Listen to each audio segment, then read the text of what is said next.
Heidi-ho and Haiti-hey, friends and neighbors. Good alliteration, Emily, and welcome to Spotlight. Nate, it's been a while since you've been in the host spot, since last semester, I believe. Yeah, I've been busy behind the scenes producing Golden Ticket, but it's great to be back here for Spotlight's semester finale. And we're glad to have you back, especially for a night as special as this. We've got a nice lineup tonight. So let's get started. This is Spotlight.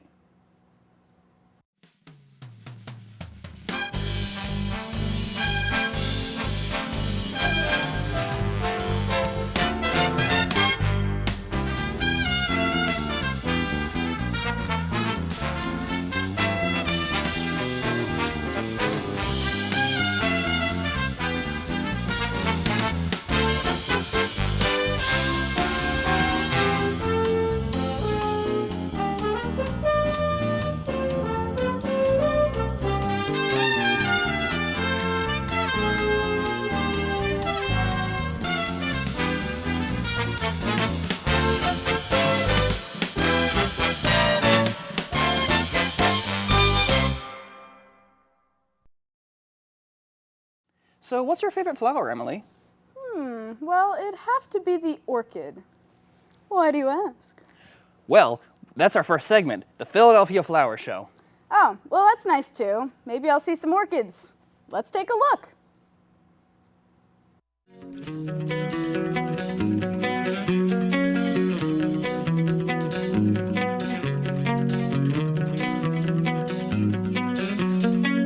The flower show started in 1829. Our organization was founded in 1827.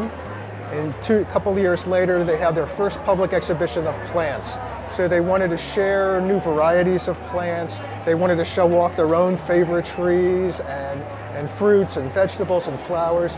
And they set up some tables in the Horticultural Hall here in Philadelphia. That was the first flower show. It's been going on since then, occasional sabbatical for various reasons. The Great Depression and wars, there was no flower show. But for the most part, it's been going on 188 years now. We are the oldest flower show in the world and probably one of the largest in the world, certainly the largest indoor horticultural event. I have been volunteering with the flower show for a number of years. I believe it's 7, it might be 8. And every year is more exciting than the next because every year has a particular theme that we can get really worked up about. The theme of the show this year is Holland Flowering the World, and the entrance exhibit, which is our big showpiece, has over 30,000 tulip bulbs in it. The concept was when you see pictures of Holland, Netherlands, you'll see waves of flowers, waves of tulips. Because we didn't have the room to use that much, they inverted it so that there is a wave of flowers overhead. And there's a light show and a music show that goes with that, and it's pretty all-encompassing. It gets all of your senses going. So the other big exhibit is the Dutch Ego Dome. So the show is all about the beauty of Holland, but it's also about the innovation and ingenuity of Dutch design and how they approach gardening and landscaping with a very sustainable perspective. There are a lot of other exhibits that are just absolutely gorgeous. I came in at the beginning of the week and it was cement and dirt and water everywhere and not much to look at. And within a week's time, you walk in here and you're absolutely transformed. It's incredible. Bombarded by color and beautiful scents, and obviously the guests are part of the experience as well. This year we brought a garden spa to the flower show for the first time. So people, they're walking around for several hours here. The average visit is about 4 hours. Sometimes people want to refresh, relax a little bit. So we created this beautiful garden spa in the concourse. People can go in, get a foot massage or a shoulder massage, and they can create their own essential oils or some potpourri, relax, have a little therapeutic moment, and get back out on the show floor and spend a couple more hours here. We also have what we call the World Market back in the Grand Hall of the Convention Center. This is a sort of a hustling, bustling area where we've got some shopping area. We've got our designer studio back there where there's a live competition between professional florists. It's sort of our version of Iron Chef, only we use flowers and natural materials and people compete. create different arrangements. The audience gets to vote on their favorite one.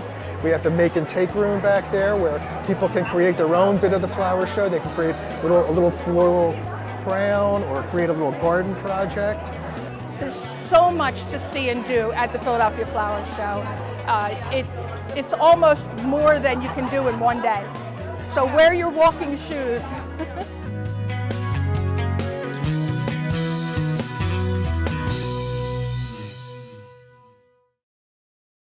I didn't ask you what your favorite flower is, Nate.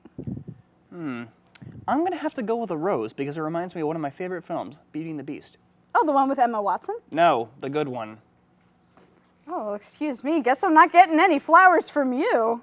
We'll be right back. We don't just spark minds. We set them on fire.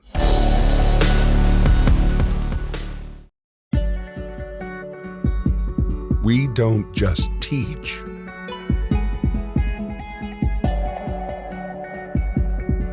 We inspire.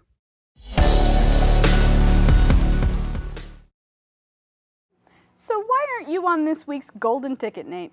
Well, I've been fighting a lot of monsters this week, so I need to, it's keeping my time. Oh, studying for finals. Yeah, me too. Yeah, that's what I meant. Well, the show must go on, so this week's golden ticket will be hosted by two guys you probably haven't met, our dear director Max Hartman and our assistant director Ben Thomas. Golden ticket is my baby, so make me proud, guys. Hi, I'm Max Hartman, director of Spotlite. And I'm Benjamin Thomas, assistant director of Spotlite. Nate couldn't be here today because he was fighting something repulsive or something. So instead, Ben and I will be reviewing the movie Logan on this director's edition of Golden Ticket. Let's get started. I hurt myself today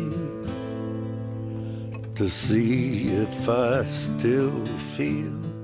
So like How's your semester been going? my semester, it's been pretty good. Like all my stuff's wrapping up and, oh, are we recording? Man, it's like so weird being up here in front of these cameras. Like I'm used to being in that control room, like. Yelling at all these people? Yeah, the lights are so bright. Do I look overdressed? No, you're fine. All right, cool. That was, Where's my mocha latte crappuccino? stuff takes so long. Can't get good help these days anymore. Finally. It's been so long. Are you kidding me? You are fired! Get out of Get here! outta here. Jeez. We gotta find another intern. That's the fifth one we fired this week. This coffee is crap anyway. So Logan, what'd you like about the movie? Oh man. When I first saw Logan, it was so cool. It's unlike any Marvel X-Men movie I've ever seen. Because it was rated R and there was a lot more like gore and stuff, and like Wolverine was just like killing it. I think with that new rating that they have, instead of being limited to like PG or PG-13, with the R rating, they're just allowed to express a darker side of all the characters. And like you saw that with Logan, you saw that with Deadpool, right? Deadpool, yeah, that was a good one. That really started the like chain of events of like rated R. I'm assuming there's gonna be more rated R because the studios are making so much money off of these. Both of these movies that had that rating they've done very well in the box offices, and there's a bigger audience of people that are going to enjoy movies like this. Let's talk about Professor X's seizure. So that's one of my favorite scenes in the movie, I think. The one scene where Logan is at the hotel and then he has to make his way up to the bedroom while trying to fight through Professor X's giant seizure that's just freezing. Just freezes everyone. They can't breathe, they can't move. And it's just like, it's crazy. You can see as the scene progresses, it's getting harder and harder for him to actually make it up, because he, at one point, after he gets out of the elevator, he's literally tearing into the walls and lunging at them so he can make it to the room. And it just gets more and more intense the closer he gets, and when he finally gets to Professor X and gets him the serum.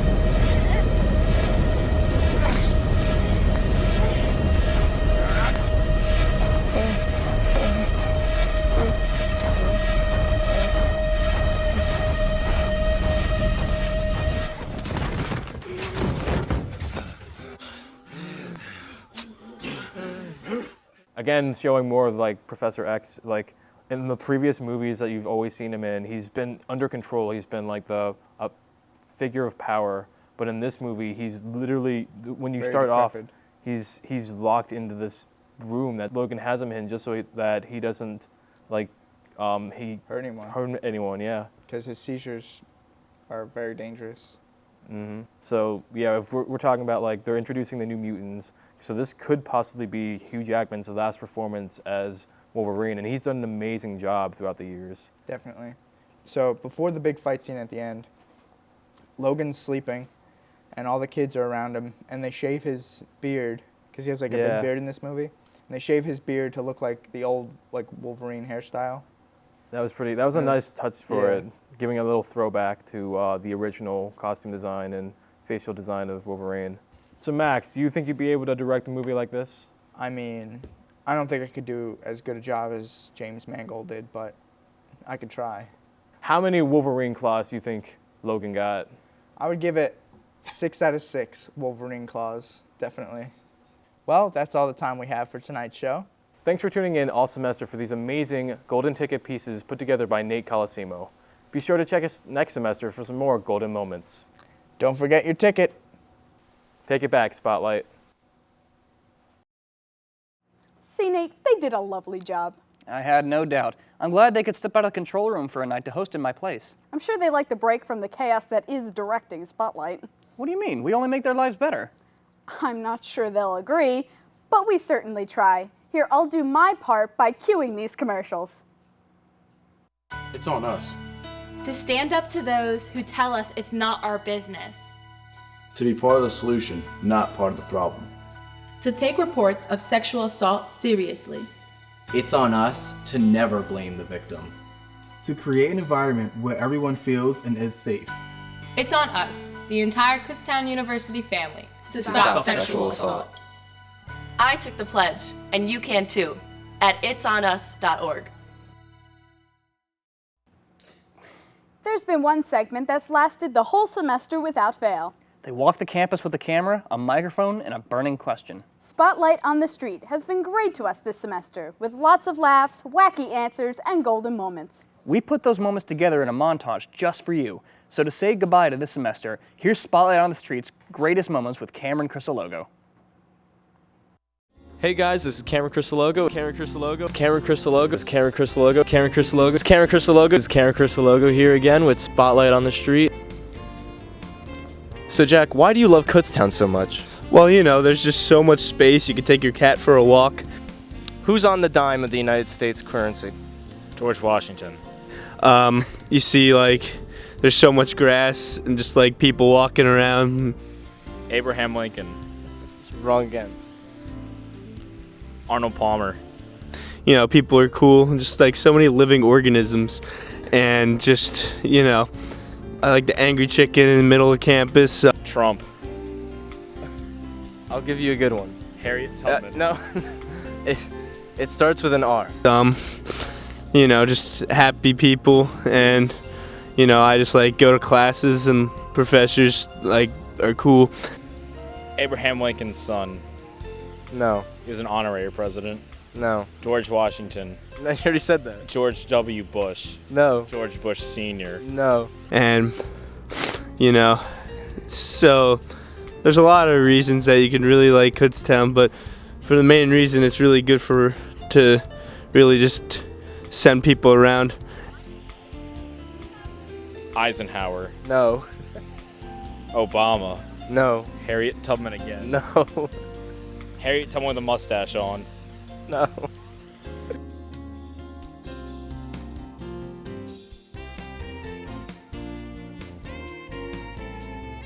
What's the best April Fool's joke that's ever been pulled on you?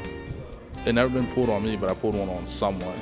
Explain, please. All right, I went to a Chinese buffet, and me and my friend got those little poppers that you throw on the ground. We went into the bathroom, we put on the toilet seat, and some little Asian dude went in, and we were washing our hands waiting for it. He sat down, and that was a whole another thing. He started freaking out, and he went to the manager saying the building's on fire, but yeah, and we kind of just ran out of there and drove away. It's my show now. What are you doing? Give me What? that. April Fools. No. No. Would you rather always feel like you have to sneeze but you can't, or hiccup for the rest of your life? That's a tough one. Probably the hiccuping, because that feeling's just the worst. You know, the sneeze feeling. The sneeze feeling? Yeah, it's the worst. Yeah, I know what you mean. All right. Well, thank you, Logan. Yeah, no problem.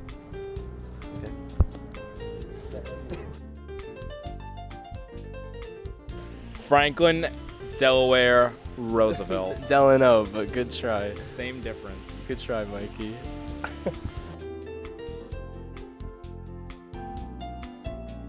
All right. Spell top. T-O-P. Now say it twice. Top, top. 3 times.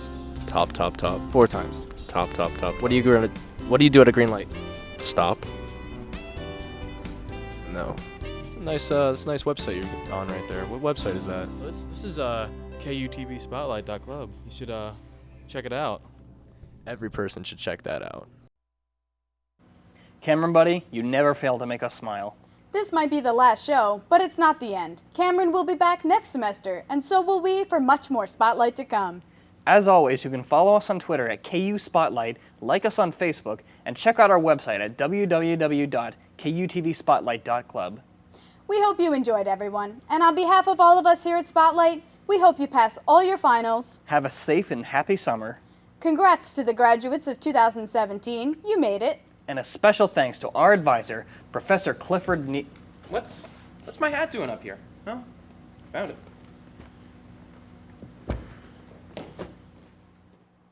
A special thanks to our advisor, Cliff Neal. Thanks for tuning in, everyone. Have a good night.